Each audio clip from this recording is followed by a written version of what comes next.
It is 3 p.m., and I'm going to call the Southside Fire Station Building Committee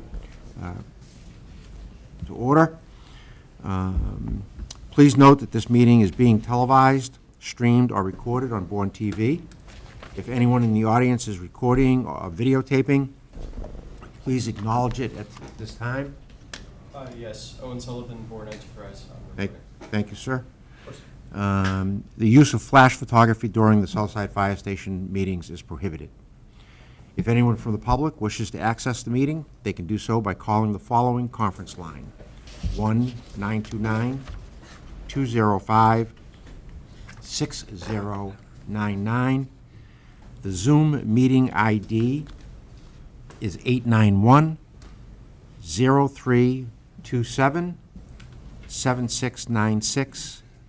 And the password in all uppercase letters is SSFS. The Zoom chat will not be monitored. However, participants who wish to speak must raise the hand icon and wait until the chair asks them to unmute.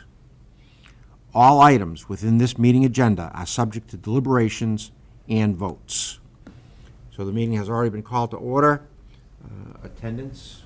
Yes, I have present is Chair Wayne Sampson, Clerk Rob Christensen, Chief David Polonzi, Gene Azarovitz, William Meyer, Scott Meyer, Kyle Leamer, and Peter Lindberg.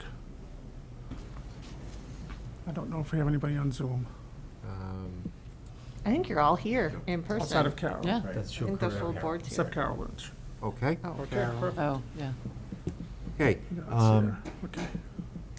Rick, did you want to go first?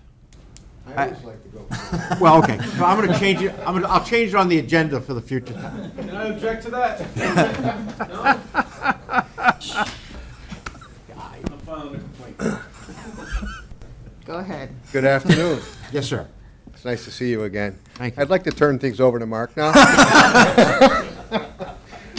So we've had some great progress this month, and my update package came in kind of dribs and drabs. I sent some yesterday and then a little bit more this morning, but in future months you'll get the entire package the day before.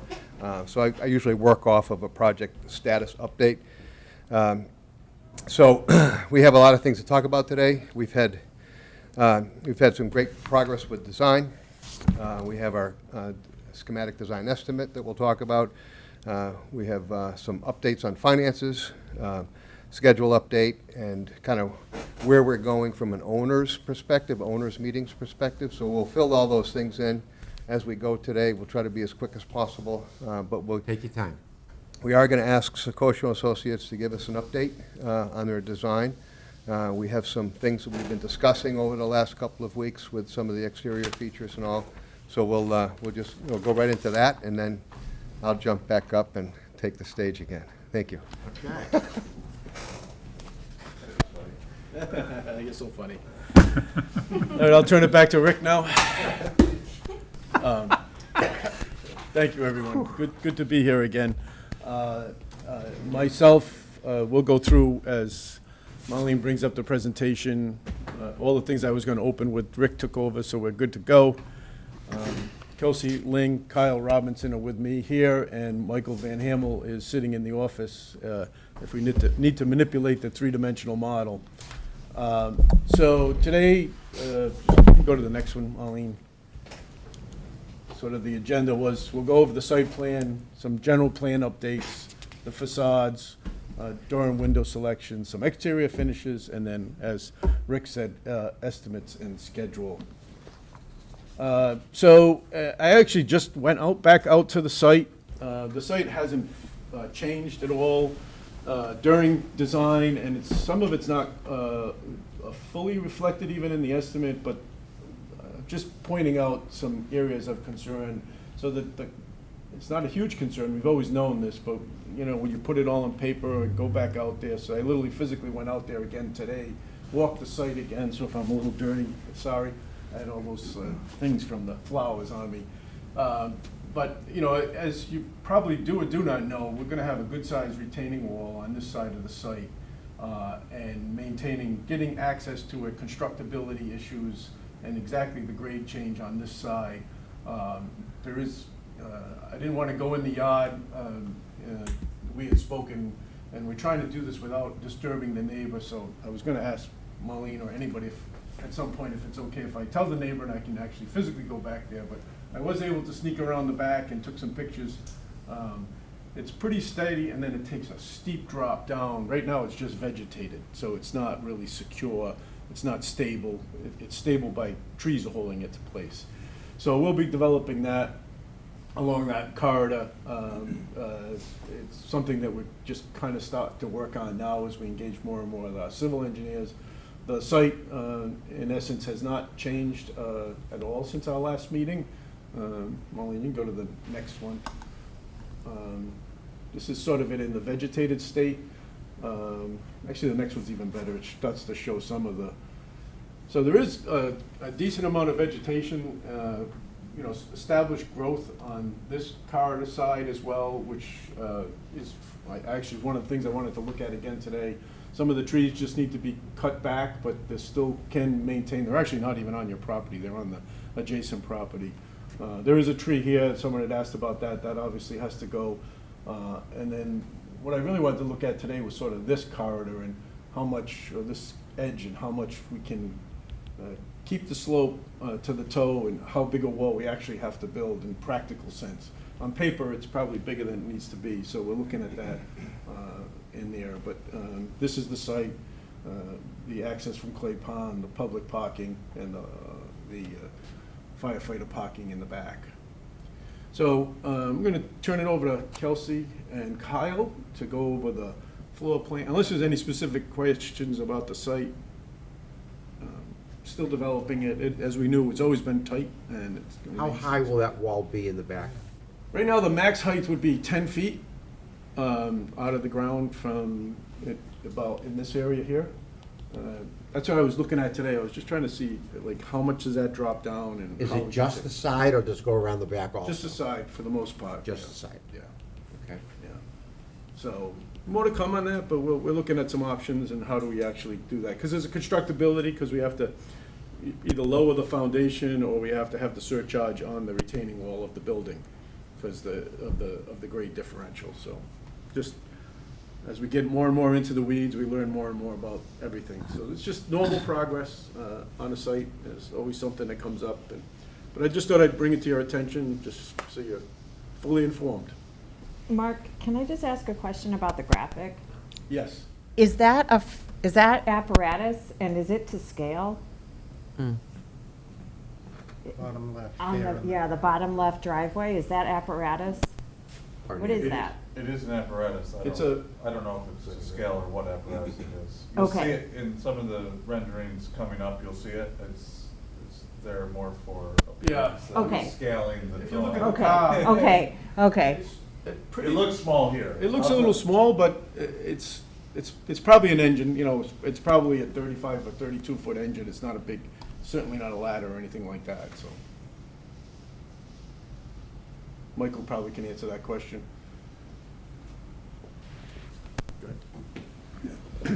It's a very small engine just for graphics. The voice from the back. Yeah. You just come in as a Just a voice bodied from the voice. back. Okay, all right, so going through the rough programmatic arrangement again really quickly. Highlighted on this slide, we have the apparatus bay and all of the support spaces associated with it. On the next, we have highlighted all of the administrative and public space, which is all at the front. Here we have all of the communal spaces, including the wellness on the first floor and the second floor patio space.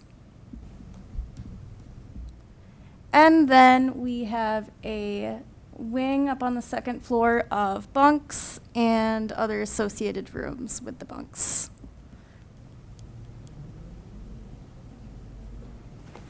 Okay, so this is the first floor plan that we saw last time.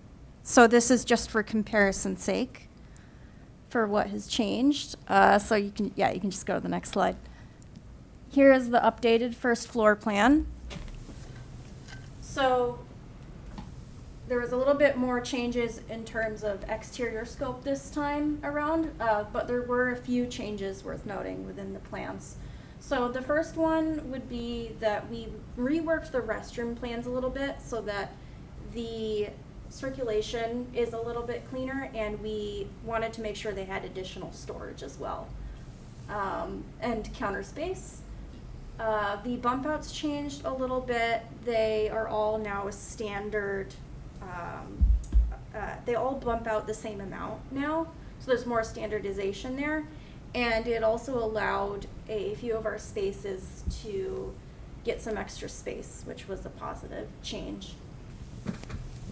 And other than that, there's more to come on this, but we've been really focusing on detailing the furniture and fixtures and equipment room to room a little bit more. So we'll be continuing to work on that as we go forward, but that's something we've been starting to look into more, just generally throughout the plans. And then Marlene, if you could switch to the second floor. All right, so this was the second floor that we were looking at last time. And then the new one.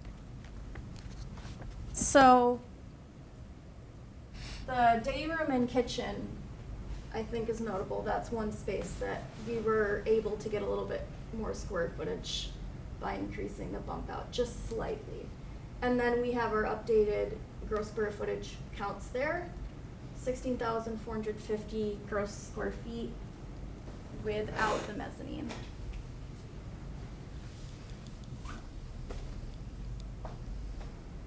Okay, so these are the previous exterior elevations, again, really just for comparison's sake. So we had really large windows here looking into the day room. You're going to see some changes with the doors, a little bit of push and pull with the facade, and a couple other things as well.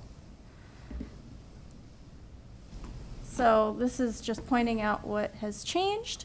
So on that south elevation at the top left, you'll see this more in the renderings. We've added small overhangs at some of the bump outs, and it really just adds a little bit more interesting massing in the front.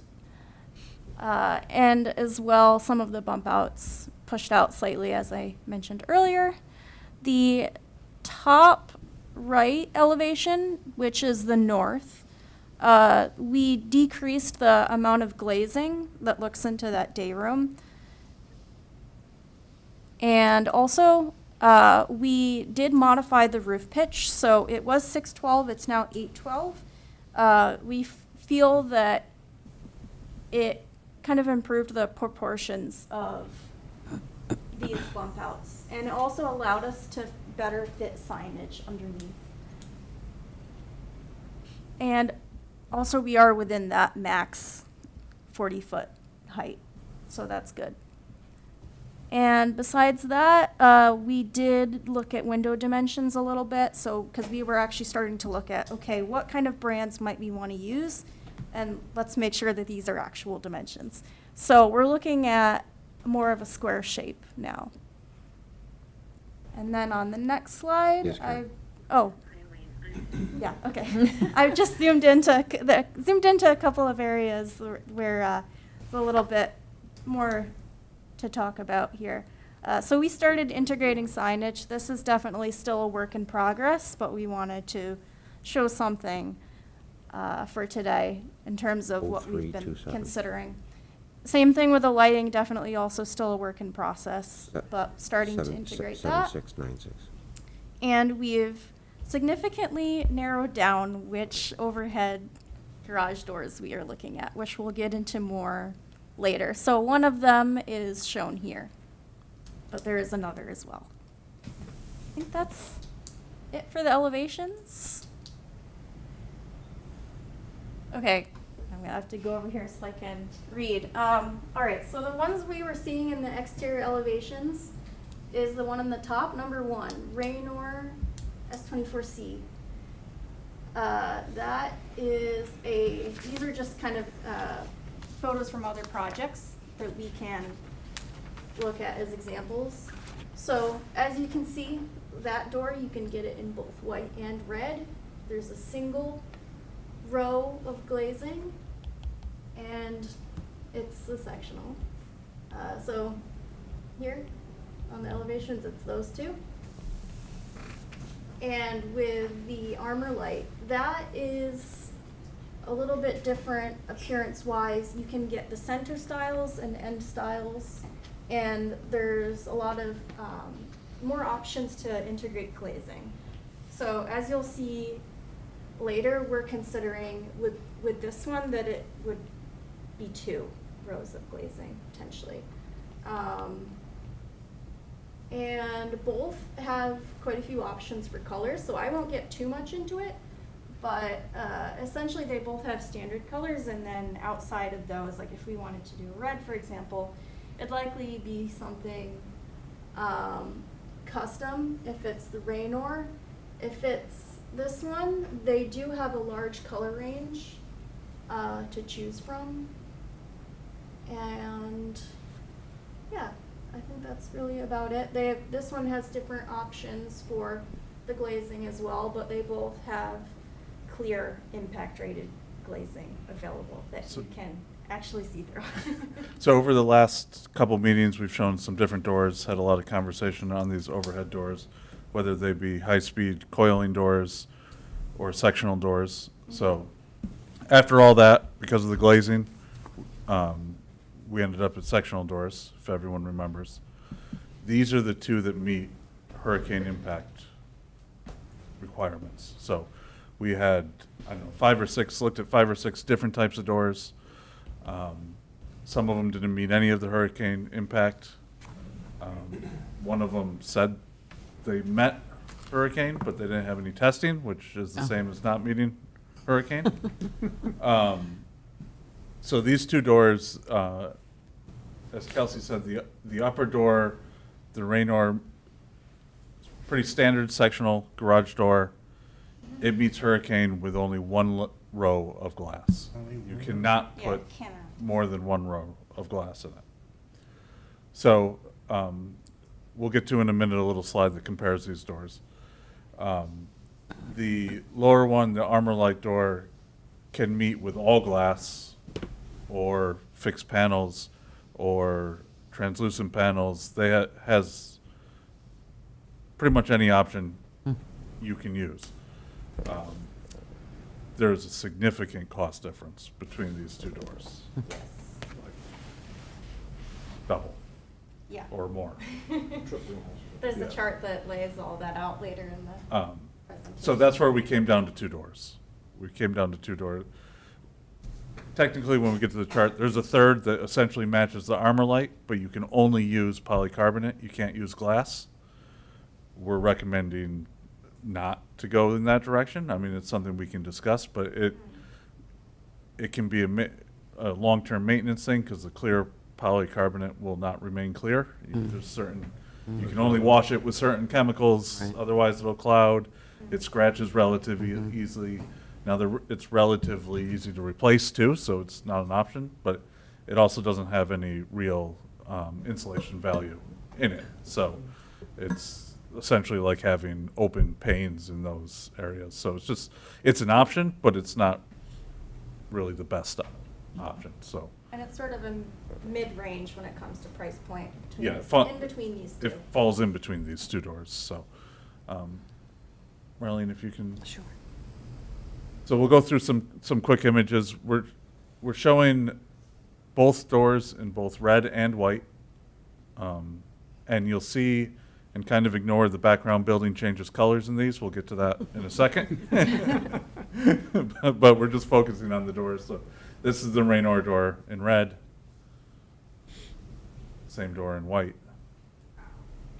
Now, quick question. Those single pane, either one of those companies, they're hurricane-proof? They're hurricane proof. Yes. They meet large missile impact, and they're As long both. as we stay with one row. So Right. with the Raynor, can only do it with 1 row. Right. The Armalite door can do it, the whole thing could be glass, or anywhere in between. And both of them are using glass, not polycarbonate. You can get them in polycarbonate, but they both will accept glass. So, No, thanks. so this is the Armalite, where we're through previous conversations. We said you're not really looking for a full glass door, so that would be how we would get to the 2-light. Would be using the Armalite door and insulated panels on the rest of it. That's in red. This is essentially a translucent option, so this would be like a translucent polycarbonate option, and then glass in the middle too, which is more like the images that we've shown previously of Armalite that they show on this door. The only difference, the polycarbonate issue with what they call clear isn't clear. It goes yellow. They Right. tell you it doesn't, we've had it, we put it in the past, it goes yellow. So here, it would be translucent, and so some light would get through, but it's frosted, so it stays frosted. So it's not the product that's bad, it's the translucent nature of the product that we don't like. Yeah. It will go yellow. Polycarbonate at a like this, opaque, is frosted colored. It's fine. It's durable. Doesn't have. I don't know if we got polycarbonate. It doesn't have great insulating value. So again, you would have that issue. This door, obviously, as Kelsey mentioned, it comes in a range of colors. So those panels, we're showing the red and we're showing kind of the oddball option here, but it could be white. It could be any other color. Arlene, you want to go to the... And Carol did join. Okay, thank you. So here's the pros and cons. And again, this third door, the Wayne Dalton door, it is hurricane rated, but it's only large missile if you use polycarbonate, either clear or some level of frosted. So it's up there as an alternative, mainly for price. And if you wanted to accept the polycarbonate, we're just not recommending it. So Yeah. we're looking for some direction on that. That polycarbonate doesn't allow a lot of sunlight through either, so. So they do have clear, but that's the one that its ability to stay clear. Very long. Yeah. Because I've dealt with it, and in 6 months it goes yellow. Yeah, so it will yellow, and they say they're getting better, but what that means, it may take longer to yellow than it used to. They scratch easy if you use the wrong cleaner on it. Like, you can't use Windex, it'll change. Like, it comes with some maintenance that has to be paid attention to maintain it. And when you bring that subject up to, we happen to have a commercial company that come in and power wash the whole building on a schedule. They did not know about that, and they said, we don't know how to deal with it. Maybe that's why it, changed. Yeah, they could have used shaded. something, right, yeah. And that's why we're not recommending it. We're not saying it won't work. We're not saying, it creates more administrative problems. You have to make sure that it's cleaned properly, because if it's not, you have to make sure you're not running into it, because it will scratch. There's a lot of other things that come with the clear polycarbonate. The translucent is different because that's already shaded. You could See, be what a I little was rough on thinking that. of, the clear will allow more light into that bay. Yes. And I see the windows, the horseshoe style windows up above, which is gonna allow light, which is very good. Yeah. So you can see here down near the bottom black bar, the Raynor doors, this is for all 5 doors, are around $90,000. The Armalite doors are around 362,000. So that price is for all glass doors, so Yeah. 100% glass. So we're anticipating that price would come down if we use some insulated panels, but it's not coming anywhere near $90,000. And then, was it 220,000. 220 For for Wayne Dalton. the Dalton, but that is only with the polycarbonate. So So I don't know if you want to sort of stop here. What we're bringing before the committee today is some direction. I've spoken before about if you still want to do the armor light doors, we could do them as an alternate. They'll, and get a real number. The negative, well, first of all, let me back up. The Wayne Dalton, we're saying we're not recommending that option because of the polycarbonate, so we're asking to affirm or tell us that you still want to look at those doors. The way we would want to proceed is, I still think it makes sense to do the base bid as the Raynor door with an alternate for the armor light and get the numbers with the 2 rows of glass. It's important, the department has said it's very important for them to have visual connection from the inside to the outside on that door. And again, why we don't want to do the polycarbonate. So, but we didn't want to, we sort of wanted to come here with that option just to make sure you understood the differences. We didn't want to, presuppose that that's the way you wanted to go. So I think it would be a good time to stop and just to say, give us a little bit of direction as to how, if that's the way we should proceed with it as an alternate, or you don't even want to look at the other door. In terms of, Marlene had asked about replacement, delivery, the timing is about the same. It's 14 weeks?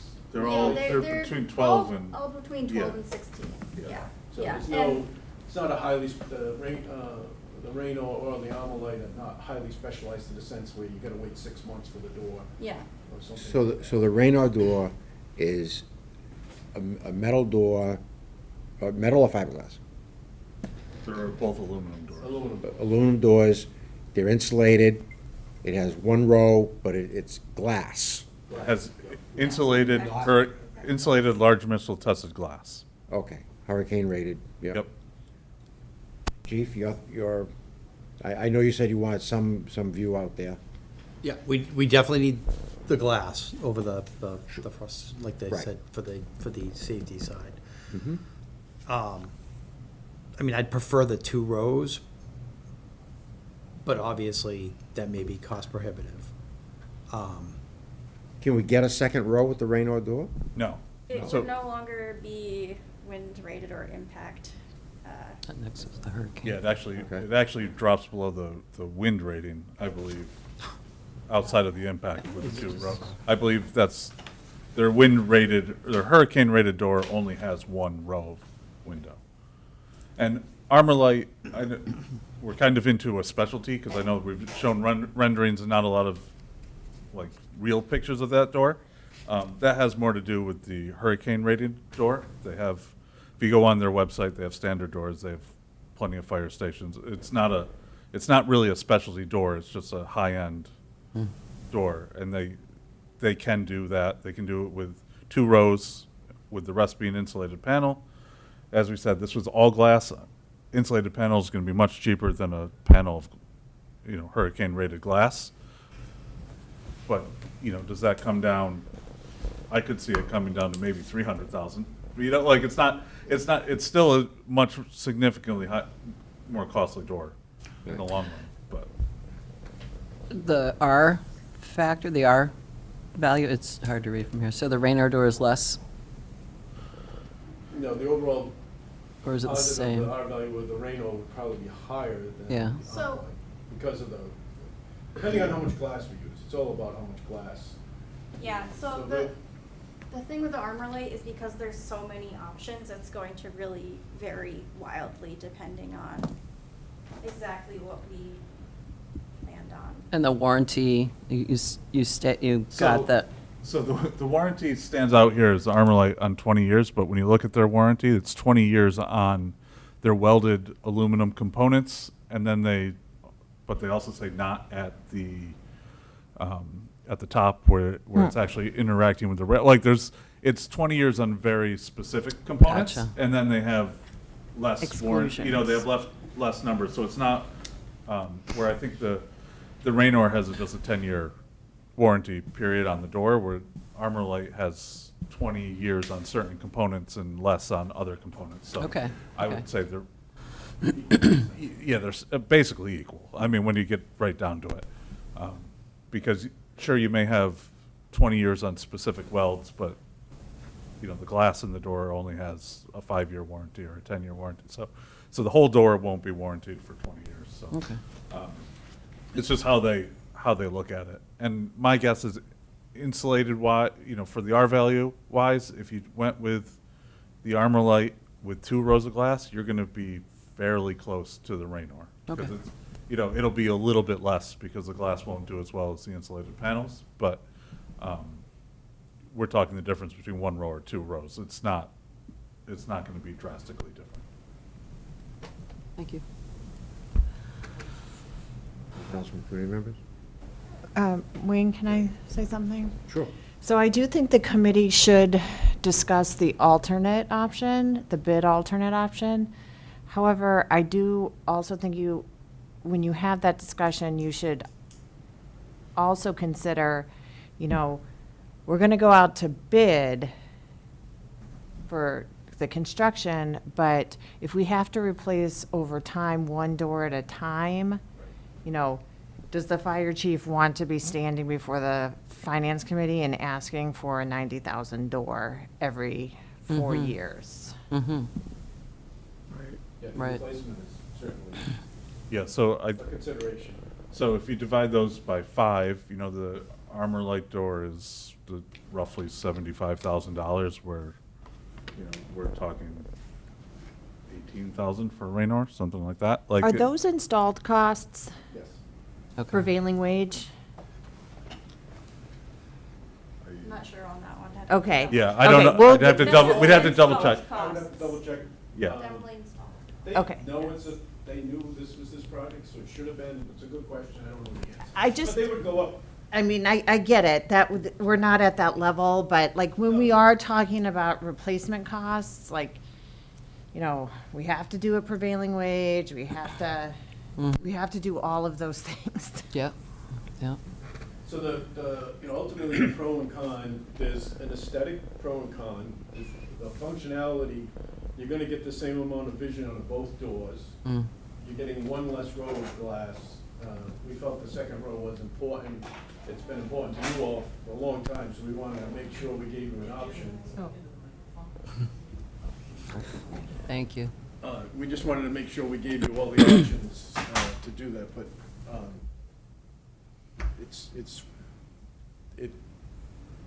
all the trade-offs we discussed. So the negative is the replacement cost, the functionality, the daily use is going to be the same, the aesthetic is different. The 1 row versus 2, there was definitely a concern amongst our internal group when we went to 1 row, so. The Armorlite has a little more style and rail appearance to it. So even with the panels, it'll look more like a style and rail with, I'll say raised panel, it won't be raised, but where the Raynor looks like a little more traditional horizontal garage door. It's a little more industrial looking. Which is one of the reasons we also showed it in white versus red, so we weren't focusing on the door as much. Do you want to go back to those? Yeah, we can go back to that. It seems to be a constant kind of a joke between the chiefs and myself about the red doors versus the white doors versus, and I'm always a proponent of the red doors, and we've had some brown doors installed prior to me, and it's been kind of an ongoing thing, but it certainly, we don't have to make that decision now, but you can see there's a difference of the aesthetic of the red versus the white. I mean, they're big doors. I mean, you can see it in the actual picture if you scroll up or down to that. That's the same door. It's a 14 by 14 door in the upper left-hand corner. I think they're, I mean, if it was me, I'd put all glass, right? As an architect, I love the all glass. From a functionality and practicality, I get it 100%, and we've gone away from it. We've put them in. We're consultants on a project in Katuitt right now. They're actually going to go all polycarbonate against our recommendation. I think it's a mistake. Clear polycarbonate. I don't like that. We're only a consultant. We're a specialty consultant on that project. I think I would stand up there and tell you no for that. So what is the cost to replace those polycarbonate windows. They're about the windows themselves. So the windows, if you look up a clear polycarbonate sheet, like a 4x8 sheet, it's like $800 or something like that. But that's not through this company. So what is it? One window cost? We didn't really chase them down. Well, I to mean, that. how often do they end up replacing these windows? Because they become discolored, you can't see out of them. What happens is you end up leaving them there. Nobody Yeah. replaces them. Yeah, they just Yeah. look They just ugly. get ugly and. So it just looks like an ugly building. Yeah. No, it does. It's like, I mean, we've I been got a fighting. problem with that. Yeah, no, and hence why we're not recommending going that way at all. unless you have, I mean, I'm sure they have plenty of examples of people that have kept them for years without any issue because they have a rigid maintenance plan on when they're cleaned, how they're cleaned, and unless you can maintain that, yeah, there's no, because there are standard chemicals. Windex is one of them. You can't use it on the polycarbonate. On the clear polycarbonate, it'll change the way it looks. So, I think if you go to the companies and ask what these look like, they're going to find somebody that has that rigid maintenance schedule that has made them look nice for 10 years and say, look, they last for 10 years. But That's not us. And I mean, honestly. Why take a And chance? if you want to sleep on this for a month, we are not pressing you for a decision at all. It's not going to affect the way we proceed. As long as you agree, the only thing I would ask you to agree today is we're going to proceed with the Raynor. If at some point you wanted to add the alternate for the Armalite, that we can do that at any time. We can do it really kind of last minute even. But if you're confident and you know what you want to do today, that's fine, but I'm not trying to pressure you into a decision. The Rainer door has one row of lights, One windows, row, Right. correct. right, and the polycarbonate has two, if we want. No, they're no. not polycarbonate, no. No. I think we can all agree, I'm gonna take a huge leap here, that nobody in this room wants the polycarbonate version, so we're gonna take that off the table. Okay, So the two choices you have, yeah, unless somebody disagrees with that statement, I think that's, reading the room, I think that's clear. So the two choices are, this is the Armalite door with two rows of glass, and the other version is the Raynor with one row of glass. They'll look similar. The Armalite is a more stylized door. It's a little more higher end, obviously for triple the cost. okay, so the Rainer doors were 90,000 for the 5 doors, and the Armalite was how much? 362, but that's for all glass, so that number would be less for 2 rows of glass. We don't know what that, we didn't come up with all the options, but we're assuming that the 1-inch insulated missile glass is going to be significantly more expensive than an insulated panel.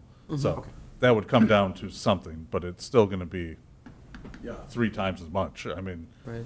even if we got it down to 300,000, that'd be, you'd be. Still It's 3 still times 300 higher. Yeah, so. And I think Darlene's point is that I really wasn't focusing on that as much, but you should, is the ultimate replacement cost. These will be replaced. Yes. Somebody will hit a door. It's gonna happen, I don't care. It's inevitable. So your replacement cost is, whatever, say 100, so 20,000 versus 80,000 for a door, right? Rough numbers, Right. And they can, sometimes they'll hit a door and only re-break a rail, and they can fix one section. That's what I was gonna ask. It's not always a complete replacement, but often when they hit if they really do a good job hitting it, it's the whole door, because you deformed the whole door, so. Can I ask one question? Chief, how many rows of glass do you have in Sagamore? It's The whole the whole thing. The whole thing? And every time it goes up and down, I hear it. Like it's heavy. Yeah. And that's one of the reasons I don't like those. At least But- that. I would imagine it's probably lighter now, but still, I don't know. The Armalite door with all glass would be a very heavy door. Yeah, that's. I mean, what that we would have. be, those windows of springs are glass like this. are, I'll bet State you paid for second that one, station. Yeah, that's doesn't what mean I- Mr. The state paid for that station. Doesn't meet the. 20 years ago, I don't know if that was there. Yeah. It was part of the code, but it's been, we've been doing fire stations for a long time, and doing them out here in the Cape for now, almost 10 years, and every time we do one, we seem to get new information on the garage doors. I don't even want to go looking backwards. So, Is anybody on the committee not comfortable with requesting, going with the Rainer door with the alternate of the Armorlight 2-row of glass? Fine, just to clarify the color, how does that, the color is still optional down the road? It's not a big impact either. Yeah, You can pick the color the color we can pick at Okay. pretty much any time. Okay. but that helps them move forward with the Absolutely. schematic. And I think get a specific, see if we can see what the cost would be with the 2 rows too, of Yeah. the glasses. Right, so the whole- right, nail just- down I that think cost. it's a light lift for us. I think this way you'll know the exact amount, and then you'll know basically what your replacement costs are moving forward. We can get, if we get that far and we can say, how much does it cost to have a one row section, I could think of it, one section of glass. I always think they're good. A lot of departments will keep a couple of their standardized doors. They'll have a couple of sections ready to go for temporary or permanent, depends. Sometimes colors don't match, but, so. And if we bid it with the alternate, you have both options going out to the market. There may be another manufacturer that somebody knows of. Testing may have changed between now and, some of these companies are in the process and they don't release things until they're, prove that they've tested them. So it gives you an opportunity to buy out both doors competitively and then make the final decision. Okay. Would anyone like to make we should take a vote on this and put it in the record? Do we approve it? Okay. Anybody want to make a motion to recommend we bid out the Rainer doors and with an option for the Armorlight 2-row of glass? So moved. Second. Peter?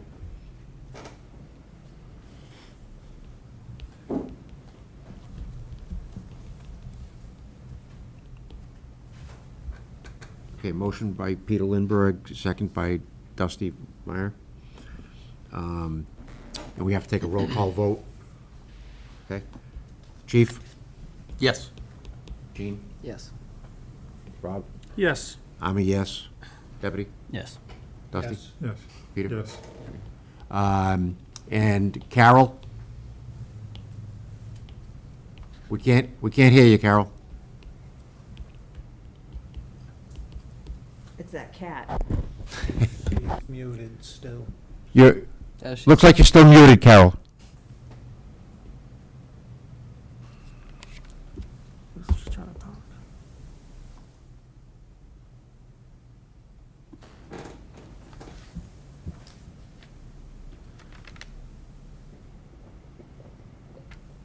Give us a thumbs up. Can you give me a thumbs up or down?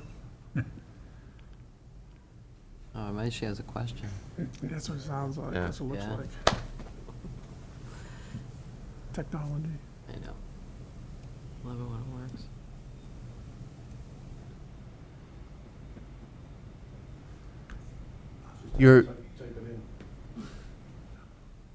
Oh, she's trying to. It looks like your microphone is still muted.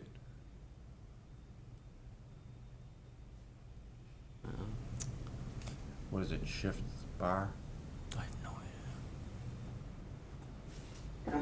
no There we go. That's enough of my thing. I'm gonna go with whatever everybody else has chosen. I did have a question. Are all colors available on all 3 different styles? Yeah, so there, almost any color is available. Let's put it that way. Okay, so they, they're- no, Okay, so we're not limited. the Raynor has, the Raynor, You can do a custom. yeah, the Raynor has a limited number of standard colors, but they can do custom colors. The Armorlight has a pretty substantial list of standard colors, but I believe they can do a custom color too. So that may make, that may change slightly, but. Right. Your vote, Carol, please? I'm sorry, I'm voting with everyone else. The Yes. thumbs up on everything else. Okay. Thank you. So we have a unanimous vote on that. Okay.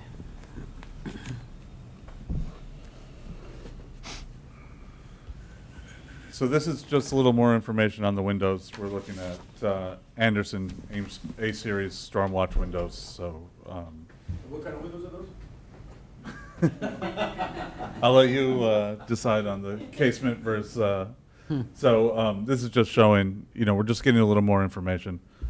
Pella makes a similar window, Marvin makes a similar window, so there's a lot of competition in this range, but the plan right now is the basis design will be the Anderson Stormwatch, and then we'll see how the bidding comes in. It's called Stormwatch? Yes. Are they all the crank out like that? Yeah, yes. So that was Those are casements. last, I think it was last meeting. Yes. We showed the difference between the casement, which is the crank out, versus the double hung. It's a little different shape, gives a little different options for egress, and makes it look a little more commercial opposed to residential. So we wanted to go over some material options that we're discussing, and then we'll do a quick thing on some color options. So for shingles, cedar impressions or vinyl shingles, we have some examples here, which we can show around and look at. That the image in the middle on the upper, that is a building we just finished, that those are cedar impression shingles. They look very good from afar. It's a big difference from what most people have experienced with vinyl shingles. And then the clapboards are hardy plank clapboards, which I believe you're familiar with. Mark's Pass these around if you want. showing these off. So we've got some examples here. You guys can look or touch, feel. I just don't stay with the shingle. Let's check out our samples. So we've got what we're showing is a combination to break up the size of the building, both shingles and hardy plank. So when Marlene sits, can you go to? Before you go, so one of the questions Marlene had asked about the durability, we're not really proposing dark colors for the hardy plank, but that is a station we did in Millis. It's a police station, and that's the fade over about 8 years. So the color fastness. Brewster up top, which is lighter colors, which is also hardy. If you went by it today, it would look the same. So the lighter colors hold up well. You'll see, we're not proposing the dark colors, but the question came up in our subcommittee meeting, so I just wanted to show you something that I knew, and just to see what that fade was from. That was 2007. Team. Give or take 10 years. You're going to get there. Hardy does come in a number of standard colors, and it can be painted. Obviously, for durability standpoint, while it does take paint very well, recommend to go with the standard colors and not paint it. But you can paint it, as long as What is you show. the hardy board made out of? Cement. It's a cement distribution. But the key to that is factory painted. It is factory painted and only touched up in the field. Are the shingles only the dark browns? They are the browns? So they come in a number of colors. On the back side, you can see the gray. I got the backside. Oh, it's on the backside. Want to flip? Oh, never mind. There you go. There you go. There you go. Thank you. Those are the different colors. So they do come in a variety of colors, from natural to gray, and we're actually looking up on the website. They have painted colors, whites, reds. When you get into the colored shingles, even in the 4 we brought, I think it becomes more noticeable. They're not actually painted shingles. They don't really look like painted shingles. They look like plastic when you get some of the more far off colors. But the more natural ones look like real shingles. So there are a variety of colors that could be chosen for those. The other two materials, we got a section of standing seam metal roof. I think pretty much everybody's at some point in time come across a piece of sheet metal. And then trim would be PVC, AZAC. It can also be hardy, can do the trim. AZAC's a little more maintenance-free than the hardy over time, so. So those, we just wanted to run over some of those options. And then we're gonna go through some views here with just some color options. We can zoom into these, and we also have, Michael is online, so he can zoom in, get better looks, and even change the colors if people have suggestions. But can you scroll down a little, Marlene, so I Yep. can, no, up, because of this. So this is a dark gray metal roof with tan shingles and gray siding. So that'd be gray hardy plank and a tan color on the shingles. And then if you go down, we can go, so this is a dark gray roof, right, that's 10. What was the one? I can't see the whole slide, so I don't, so. Dark gray roof, What's the one above it? oh, There's one above it. dark gray roof tank. The difference with the red versus white doors. Oh, that's Yeah, the yeah, red versus yeah. white. Thank you, Kelsey, because I was confused. And then, and the shingles are, the whole front is shingles, and the rest of the building, so south is shingles all the way, and with clapboard in the front, on the, And you can see all that shingles on the sides, shingles at the top, and then there's a trim band, and then the clapboards on the bottom to help break up that box, so it doesn't look like a one big solid element. That's cool. Okay, Marlene, we can. Real quick on the roof. Is it gonna be flat like that on the top? yes, the ultimate, the top piece would be, well, it'll have pitch to it, but it'll be very slight. Yeah. So it'll be a rubber roof, It- so it won't be shingled. Yeah, it'll be rubber, membrane roof on the top. It won't It'll look actually exactly have- like that, because this is kind of just one Yeah. thing, but there'll be a little bit of detail to it, but it would be, look more like a mansard where it's Yeah. metal up, and then the top would be a Yeah, there's gonna rubber be roof. like a 6 or 8 inch drop, so we can flash all that, and then it'll be draining probably off the back in that case.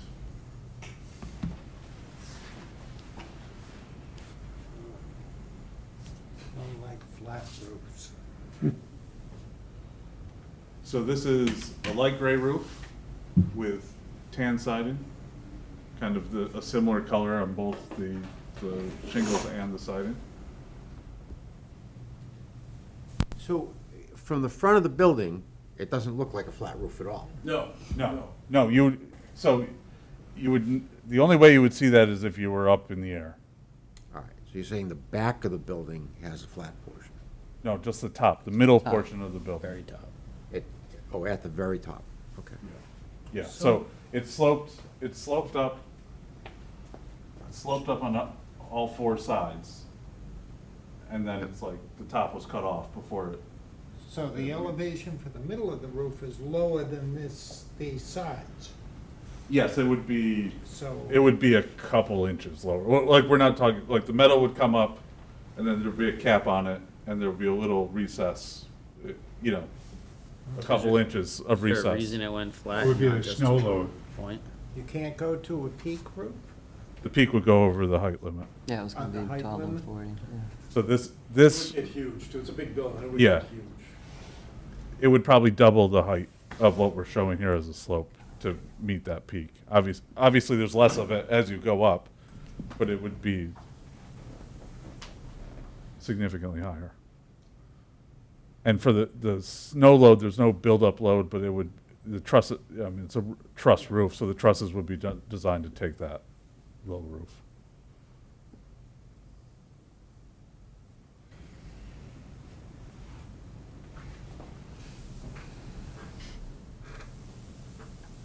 So this one is a medium gray roof, again, tan gray siding.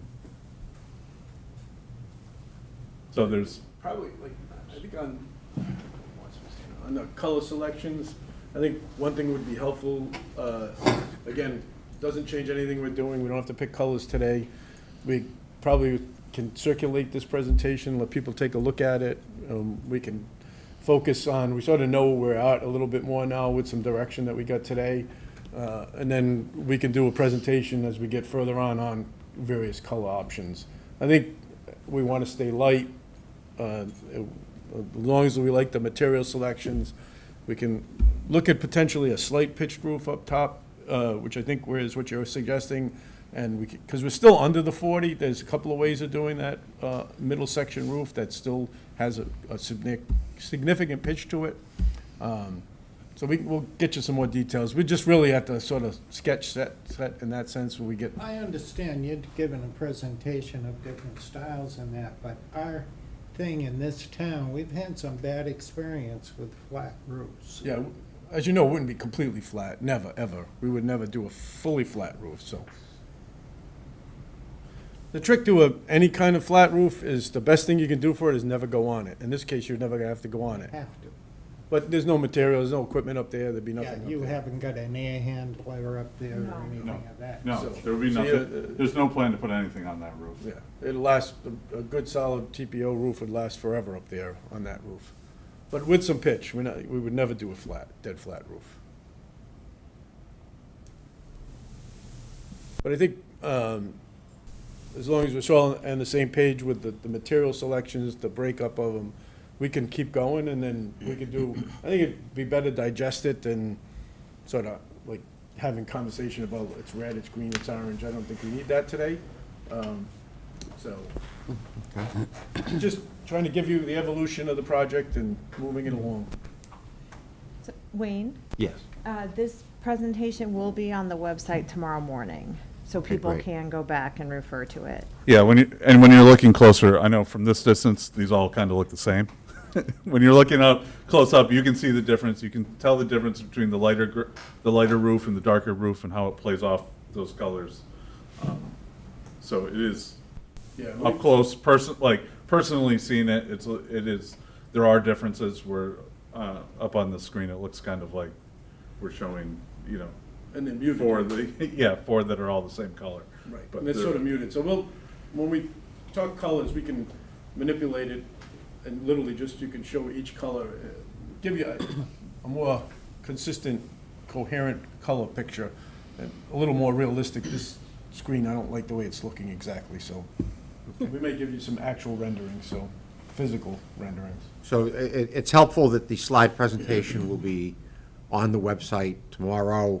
We can go back, take a look at it, the public can take a look at it. Yeah. If there's any concern. Yeah, I think the first step more is look at Lighters. the materials that we have here today, say, yes, we like these materials moving forward, and then we can work on the finer details of the color. Real quick, would that darker gray do the staining that you were talking about? Would it show the? Oil getting? Yeah. Thank you.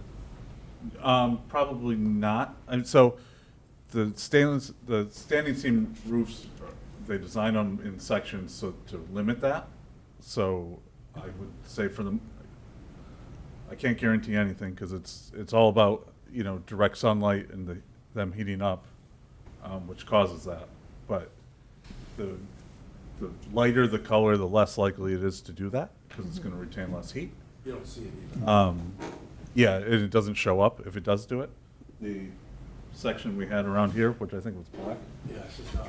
That would show it. Yeah, you're much more likely to see that and have that happen if you went with that color.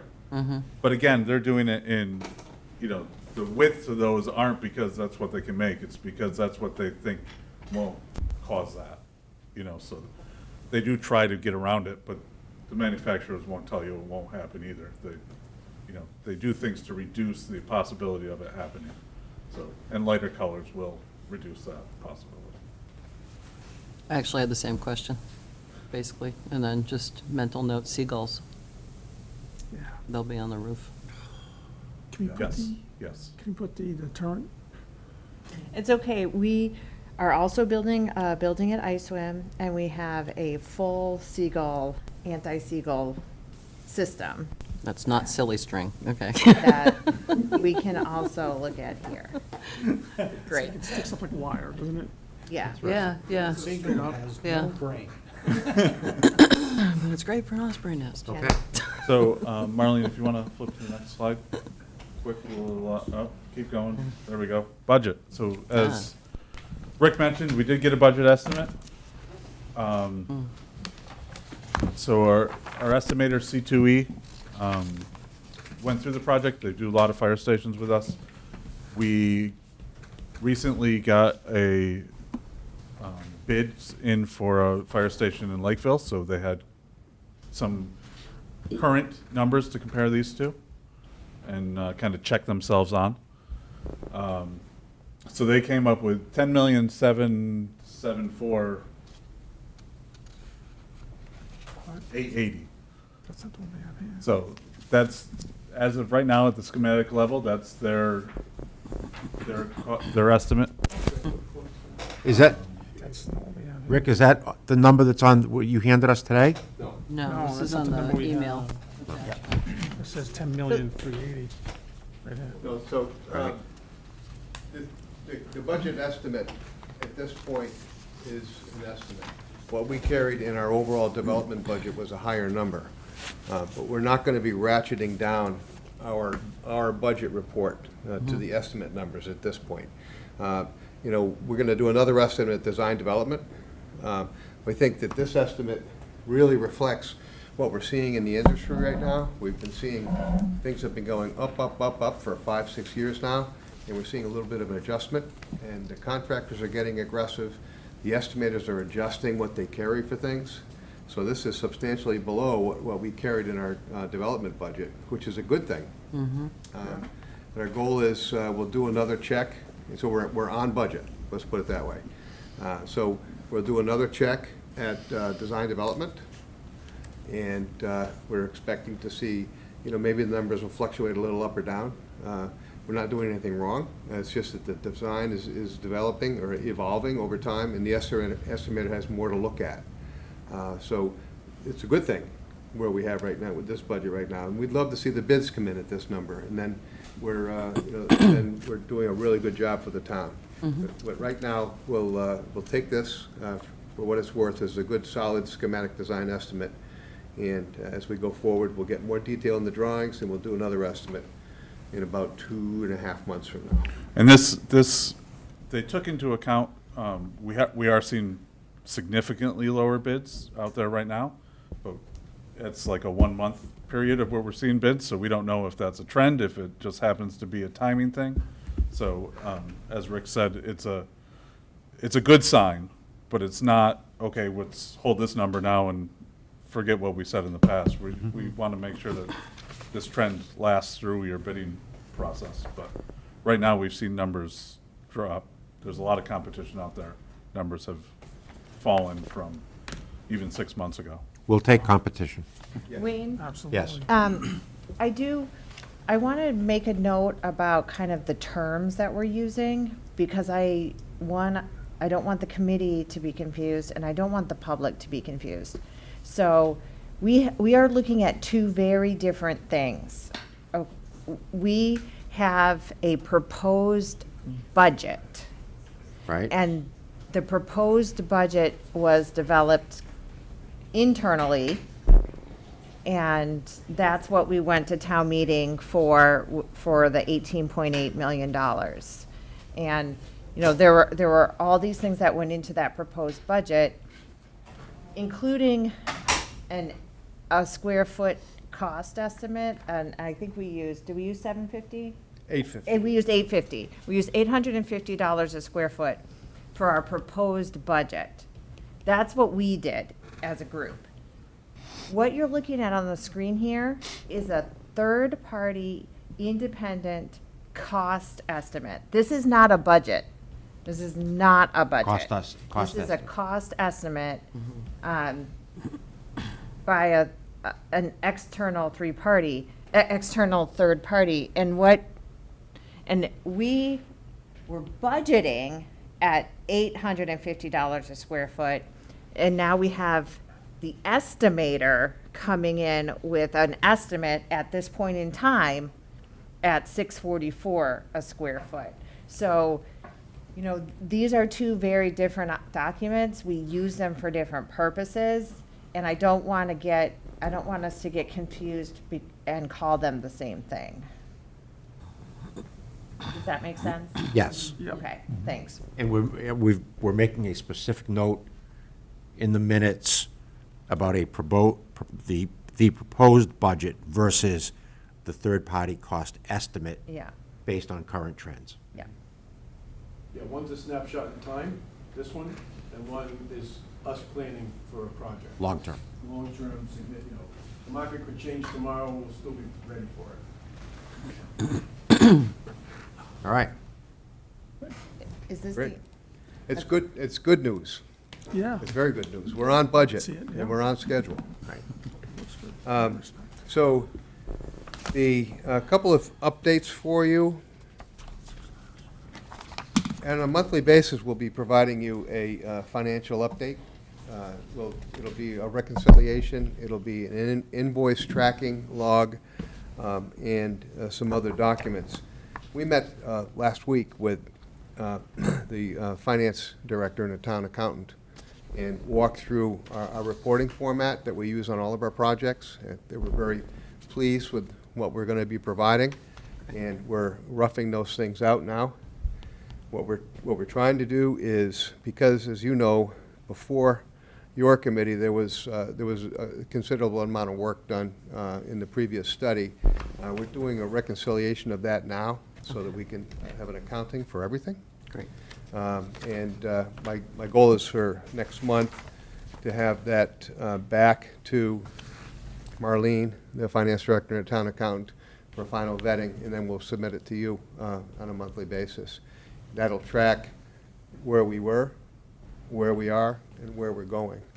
And you'll also receive a monthly accounting of all of the invoices you've already approved, as well as the invoices that you receive for payment during that period of month.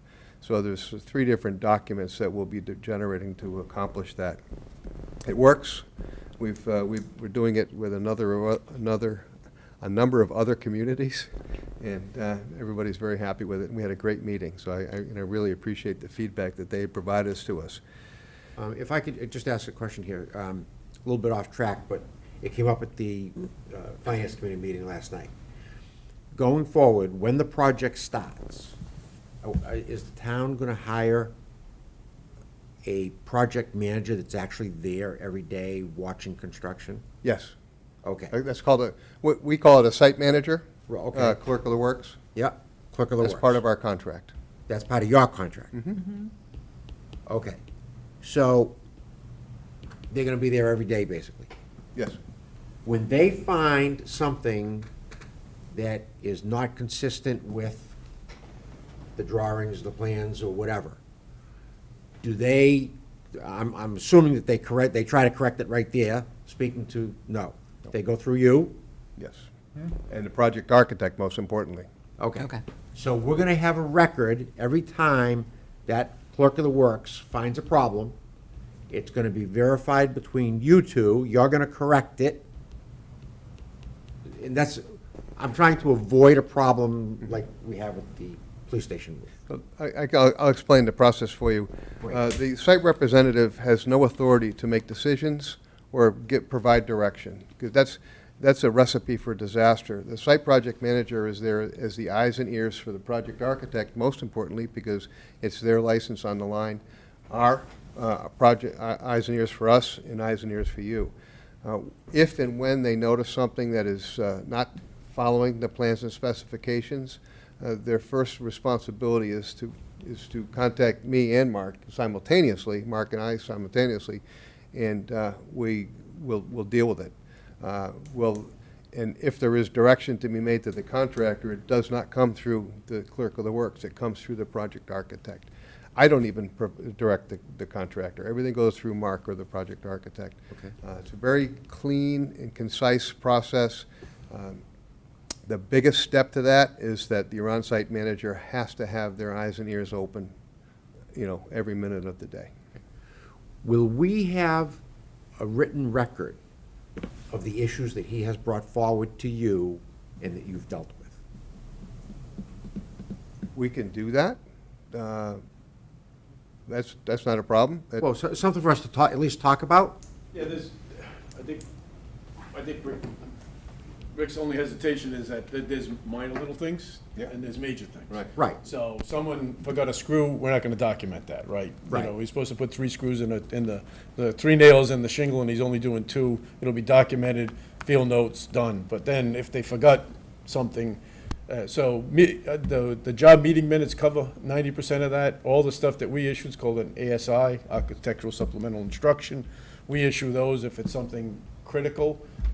So it's a big moving machine. So not every little thing is Sure. documented, but certainly something that would be of any And cause. let me give you an example.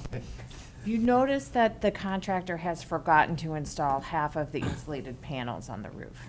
How do you document that? Like it was done already or they're in process? That's the other part of it. Both. Yeah, so if it was in process, would be asked the question, why aren't you proceeding with that? And they'll say, well, we're back ordered with the shipment and they're coming in and we'll put them in. If it's to the point where has to be reversed, then it's 100% documented that an ASI would be issued that remove the shingles, you didn't put the insulated panel on it, remove the metal roof, remove it, and fix it and correct it. So there's 2 significantly different. Does that explain it, sort of? Everything has a predecessor when we're Right. building a building. And so we can't move off of one item into a predecessor until that one item is 100% per plans and specifications. So if, in your example, Marlene, if a third of something is not performed properly and they're starting to cover it up, Right.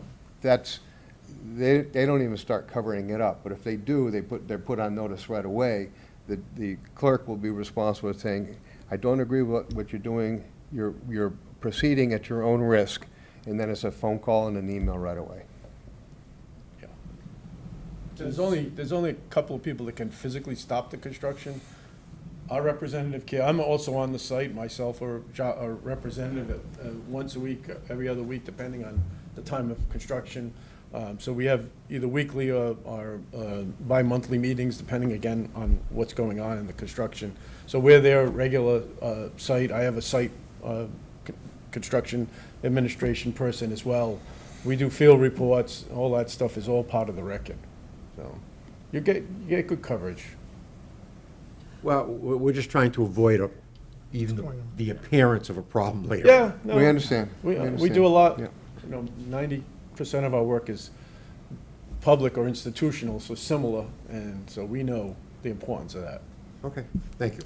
We try to avoid the problems. Gene? That's the trick. So just to reiterate, so even if some of this stuff is somewhat trivial or maybe larger than trivial, there's still some sort of a record. We don't necessarily see it, but if we need Yeah. or ask for something, we can ask Correct, for yeah. more. Okay, just as long as there isn't a feeling that we're giving something that's edited, Yeah. and there's transparency. Yeah, we try to obviously avoid it, but things happen. And sometimes things happen and we don't realize it, at the end of the day, the building's running and they forgot to connect the condensate line. And all of a sudden, water's coming through the ceiling. That's all, it'll happen, something will happen. Inevitably, something's gonna be, it's a complex building, and that's part of the warranty process. We still get involved in that. We do a post, right around 10, 11 months, Rick and our teams will do an inspection at that point to post-warranty. So at the end, we put it in the schedule. We do it on every job. We go back, we do a recheck, a punch, we walk the building, things like that, or something that's not right. Things show up, recent project, there was condensation around the diffuser, and the reason there was condensation around the diffuser was because they didn't insulate it right. It doesn't show up, so we were there, Rick and I were there, they explained it, it happened to be a fire station, we were there with the chief. We both knew what the problem was, they came back, they re-insulated it, and it's fine. So, it's an ongoing, there's a shakeout period of the building that can last a year plus. But the contract is on the hook for a year. That's why you want to get that 10 months in, so that it's documented before that 12 months expires, so they're back, fix it, and take care of it. Absolutely. And what you're referring to is a deficiency log, and so we do maintain those, and if you'd like a copy of them, that's absolutely fine. Great, thanks. Thank you. I forgot, please excuse me, but I'd like to introduce Chris George to you. Chris is new with Pomeroy Associates, and he's going to be joining me on this project. So he's been, over the last couple of weeks, just getting involved with our project meetings and interactions and all, but expect to see his face on a regular basis. Welcome aboard. Welcome. Thank you. So, just getting back to the finance, next month we'll have a expenditure reconciliation that'll be completed on a monthly basis, and then we'll have a current budget and reporting format. So what you'll see is we call it a big sheet. There will be budget modifications as we move forward. As we start fine-tuning different line items, we'll have budget modifications every single month. There may be 1 or 2, there may be 3 or 4, maybe none in 1 month. But as the big sheet progresses month by month, and so at the end of the project, you'll see all 16 to 18 months of budget modifications that you've approved that are submitted to you on a weekly basis. So we'll give you a short sheet, which is just showing you the last 2 months or 3 months, and we'll give you the big sheet for the full duration of the project. Okay. We're also working through a funding forecast for the finance director and the town accountant, so that they can start thinking about borrowing and borrowing smartly. So we will that's going to be developed now, and then after the general contractor's on board, we will update that with their opinion of funding forecasts as well. So it was a good meeting. We do have a schedule update for you. I don't know if it would make it up to the screen or not, but we are on schedule. We reported to you last month. We had a little bit of a slip. It was probably emailed to you last evening. That's this sheet here. Did folks get that? No. No. You know what? It was attached with the invoices. It was in that email with all the invoices I forwarded. I didn't see any We didn't get invoices. those. We didn't get any invoices. We didn't get 'em. No invoices. No invoices. Oh, okay. Let me, Well, we're still forecasting, we're still tracking. We're going to be starting this month with our zoning and Board of Health and site plan review process, and we're expecting to follow that through for the next 3 months. The design development period Mark entered into the beginning of the month, and we're expecting to be complete with that at the end of November, which is the next progression of documents of drawings. And at that time, we'll have an estimate that would be produced to give an opinion of value for where the drawings are at that time. So end of November, we'll have an update on the drawings? At the end of November, we'll get monthly updates all along, but at the end of November, we'll be complete with our design development phase. And You'll have a budget in December. you'll have an Revised updated budget in December. We are also working into our schedule contractor pre-qualification. That's questionable as to whether or not that's going to be necessary on this project, but we've got it slated in the schedule at this point. And we'll be out to bid. We're slating to be out to bid, first part of, end of February, first part of March. So, pardon me? Zoning and permitting. Yeah, I mentioned that earlier. We're starting that first part of October, and there'll probably be about 3 months in that. We'll be done with that by the end of the year. I can email around this to you. I apologize. It's in, I resent it to you again. Okay. So when you have a chance, if you can find it and distribute it. As soon as I get home, I'll Yeah. check the email. Yeah. So a couple things administratively, we've been meeting weekly as a design team, with the chief and the department, the town administrator, ourselves, and the architect. And what we're going to do now is we're going to go bi-weekly with the design meetings, and then we're going to interject or insert owners' meetings every other week. So this Friday, we'll be starting with an owners' meeting. And the intent of that is to just sit down, go through what we've learned from the last week as far as design, the progression, walk through it a little bit.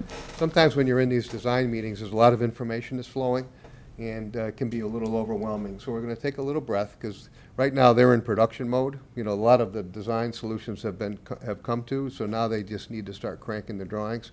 So we're going to take that time to meet with the department and the town administrator and just go through the owner's items, talk a little bit about all of the things that we discussed in the design meeting, and take a little pressure off that way. But we'll also be doing in those meetings is we're going to be starting to lay out all of our by owner items. And the by owner items are anything from furniture to equipment to the decon area equipment, you know, all of the things that are out of the general contract, but the responsibility of the owner to purchase, and we'll be walking through that and assisting with all of those acquisitions. But we have a pretty good list of by owner items, and start talking through those. What can we add in? What can we take out? You know, what technology has changed? We'll also be talking about the security system, the alerting system. So those are separate meetings. The designer is more than welcome to be at those meetings, and they may just attend, but it's more just to start strategizing how we handle our part of the responsibilities from the by owner side. So we're looking forward to that. This first meeting is this Friday, so we've got a lot of things to talk about. And Chris will be down in Florida or North Carolina, so he's getting out of this meeting this week. But so that's kind of it. A lot of things are happening right now. It's exciting, and there's a lot of every month we're going to have more and more information to provide to you. But I think everything's going quite well. We have a good team. I'm really appreciative to have both Mark and Kyle and Kelsey on the Secotio side, and Chris. Don't forget Michael. Michael, I'm sorry.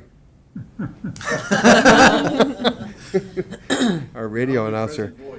So we're excited to move it into the next phase right now and get this thing out to bid after the first of the year.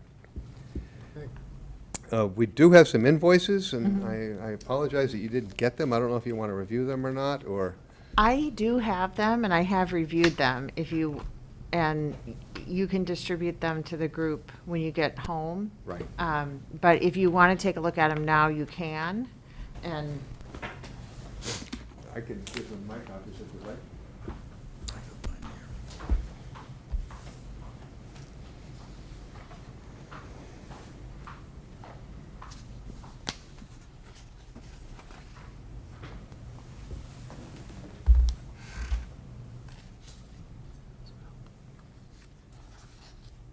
So, these are three separate invoices? yes. Yes. Oh, sorry.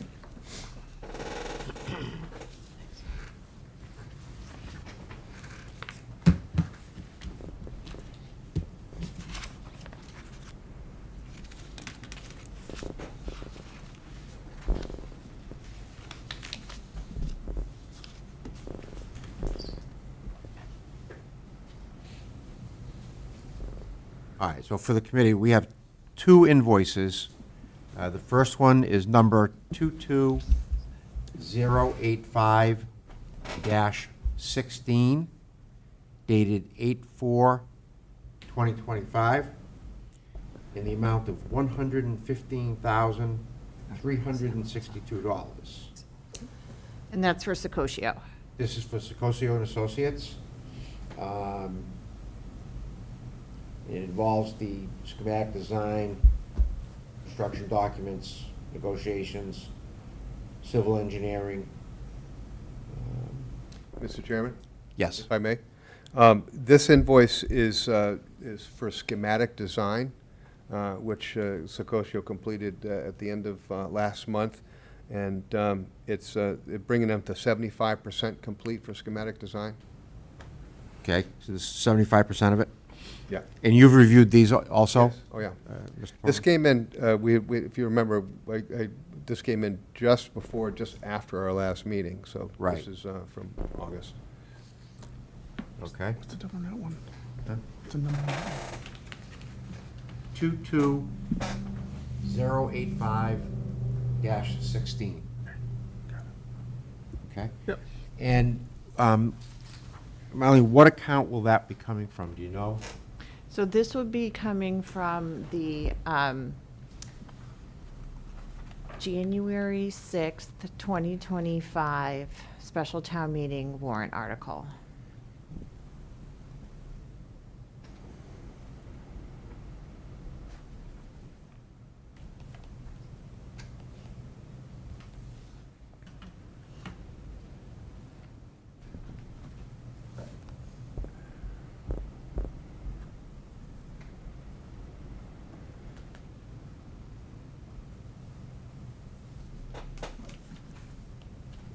Any questions with the committee on this one?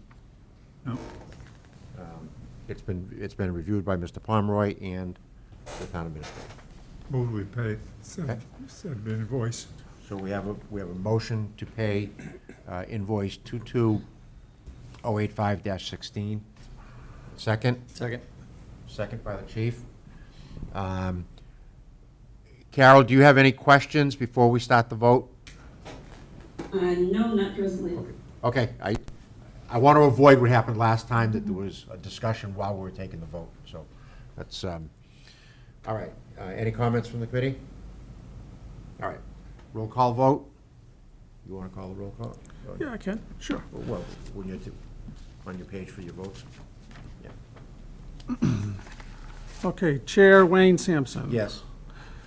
Clerk Rob, yes. Chief David Pelonzi. Yes. Jean. Yes. William. Yes. Scott. Yes. Kyle. Yes. And Peter. And Carol. And Carol. Sorry, Carol. Yes. Okay, unanimous on that Passes one? unanimously. The second invoice is number 22085-17, dated September 2nd, 2025. And this is from Sicosio and Associates in the amount of $44,370. Rick, you want to Mr. explain Chairman? this one? or- Yes, thank you. This is for the remaining 25% of the schematic design. So invoice 16 was for 75% of schematic design, and 17 is for the remaining 25%. And so the schematic is completed at this time? Schematic design is complete. We're into design development, which is the next phase.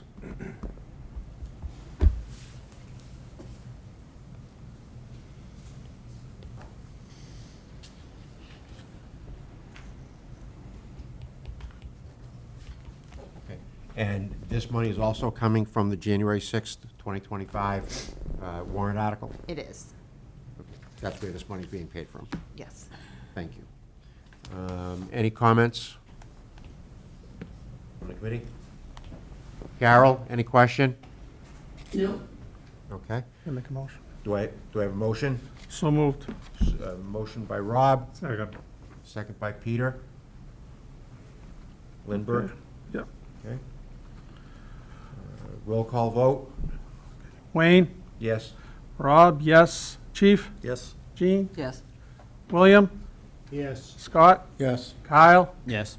Peter. Yes. And Carol. Yes. Motion passes unanimously. Okay. And the last invoice we have is from Pomeroy Associates, dated 9/1/2025. Invoice number 22.107.0-14, in the amount of $11,425. And if you could just explain this, please? Sure, Mr. Chairman. That's going to 100% in schematic design and 10% in design development.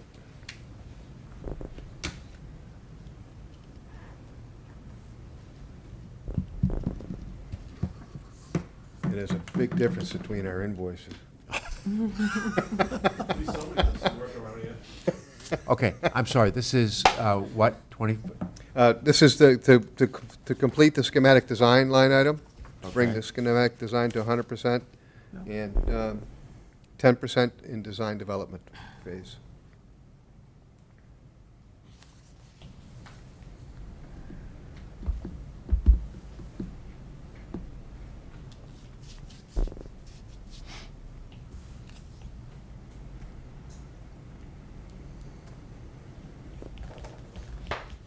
Any questions from the committee? Carol, any questions? No, no Okay, questions. thank you. Do I have a motion to approve? So moved. Motion by Peter, Second. second by Chief. Mr. Chair? So this will be your first invoice paid out of the $18.8 million debt exclusion. This one. This one. Okay. The first invoice, The previous invoices will have expended the January 6th special town meeting article. excellent. So this comes from the May town meeting, annual town meeting? Yes, this is the debt exclusion construction funding article from May 2025 town meeting Okay. and election.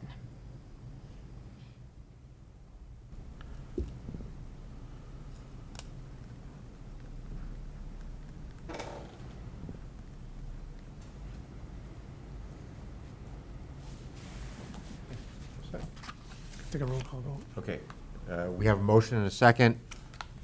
No discussion. Roll call vote. Wayne, Yes. Rob's a yes. Chief, Yes. Gene, Yes. William, Yes. Scott, Yes. Kyle, Yes. Peter, Yes. Carol. Yes. Motion passes unanimously. Thank you.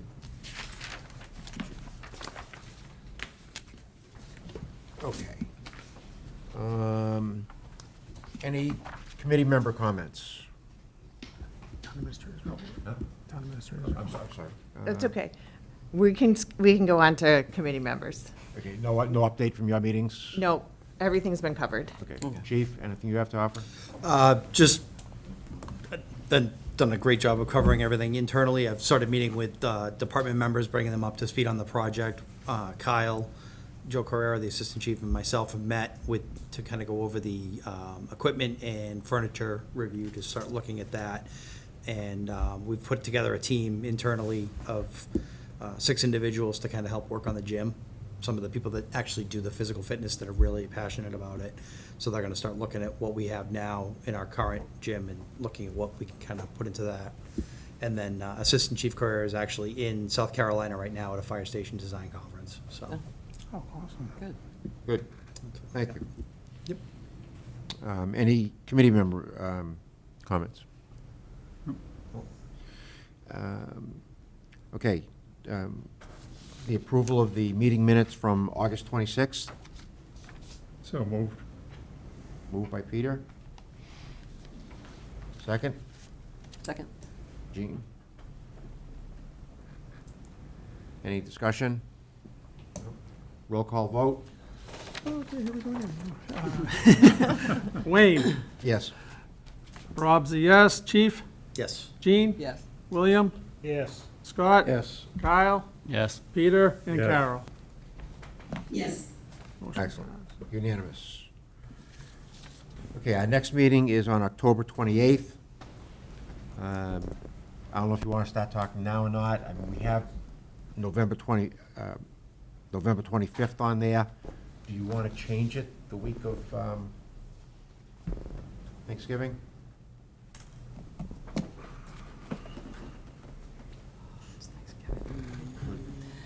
While we have everybody here. So,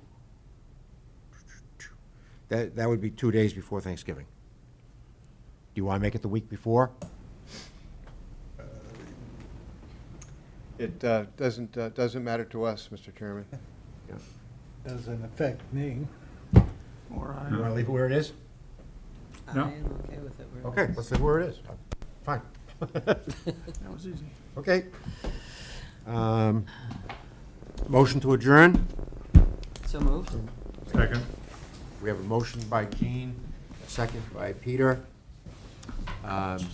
Any discussion? Not hearing any. Roll call vote? Wayne, Yes. Rob's a yes. Chief, Yes. Gene, Yes. William, Yes. Scott, Yes. Kyle, Yes. Peter, Yeah. and Carol. Yes. Thank you very much, everybody.